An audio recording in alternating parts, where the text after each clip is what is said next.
曾因高位截瘫却战胜10几种癌症闻名的张海迪，因一则澄清文再度引发热议。这位5岁便因高位截瘫与轮椅为伴的励志模范，其传奇叙事近年屡遭质疑。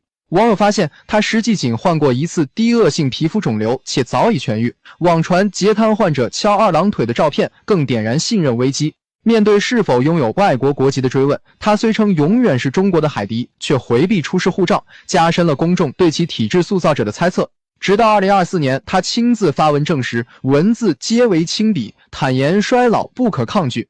这场迟来的坦诚，让被神化的励志符号回归真实。当皱纹与老年斑取代完美叙事，那辆曾承载无数感动的轮椅，成了公众审视信息真实性的焦点。